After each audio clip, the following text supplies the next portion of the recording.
बनाई जा रही है जिसमें बताया गया है कि अब जहां 1993 से पहले पूजा पाठ की जाती थी, अब वहां पे अभी भी पूजा पाठ करने की इजाजत दी गई। किस तरह से देखते हैं, क्या कहना चाहिए?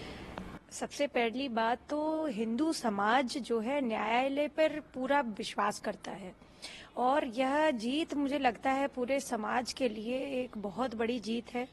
और 33 वर्षों से मुझे लगता है हिंदू समाज अपमानित हुआ वहां पर और साक्ष्य को लेकर के जीत हुई है। ये सारी जीत इसलिए नहीं है, सिर्फ हार जीत का विषय दो समुदाय या दो सिर्फ रिलीजियस ग्रुप्स में नहीं है। ये जीत इसलिए हुई है कि साक्ष्य वहां पर पहले से मौजूद थे और अहोभाग्य हम सभी हिंदुओं का कि हमारे महादेव का पूजन अर्चन शुरू हो गया है वहां पर। मैं धन्यवाद करना चाहती हूँ न्यायालय को कि उन्होंने हिंदू पक्ष की जो बात है वो रखी और सभी सनातनियों में इस चीज का बहुत ही मुझे लगता है एक अच्छा मैसेज गया है।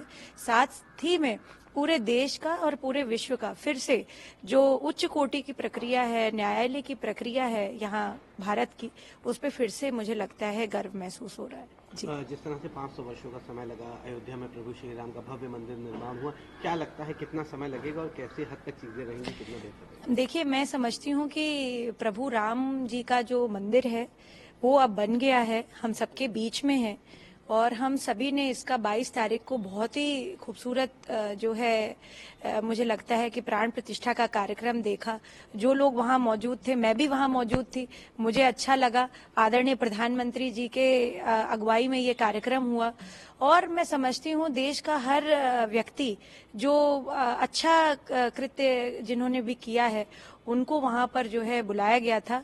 जो लोग नहीं भी आ पाए उनकी भी आस्था के रूप में सबने टीवी चैनलों के माध्यम से, रेडियो के माध्यम से इस प्रसंग को सुना, इस प्रसारण को देखा।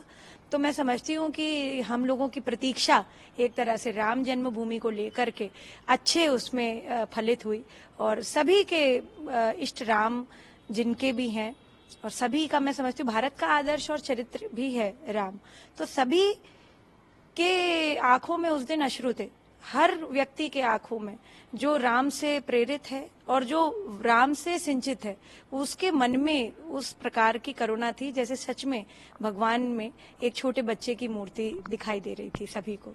जी। एक आखिरी सवाल रहेगा सभी बातों के लिए। जिस तरह से ज्ञानव्यापी को लेकर के कोर्ट का फैसला आया है, विपक्ष के नेता जैसे कि असदुद्दीन ओवैसी ने ये बात कही कि कहीं ना कहीं 6 दिसंबर जैसा कृत्य दोबारा ना हो जाए, तो कहीं ना कहीं इस तरह की चीजों से समाज का माहौल खराब होता है। क्या कुछ कहना चाहेंगे, क्या इस तरह के नेताओं को इस प्रकार का मैं समझती हूँ कि छिन्न भिन्न करने वाला जो भारत की फैब्रिक को यानी भारत की जो एक सेक्युलर मानसिकता है उसको खराब करने का बयान देना अपने आप में अपराध है।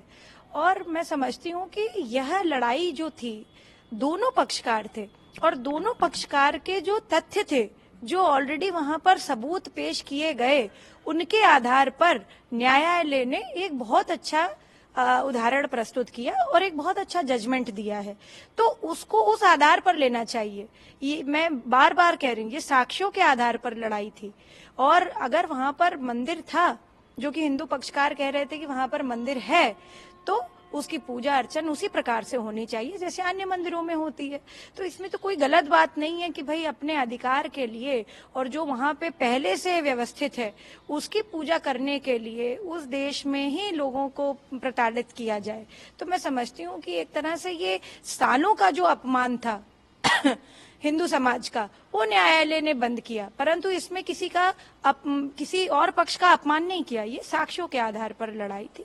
ये एक बहुत बड़ा फैसला आया है और ये हम सभी को गर्वित करने वाला, सबको हर्षित करने वाला यह फैसला है। जी।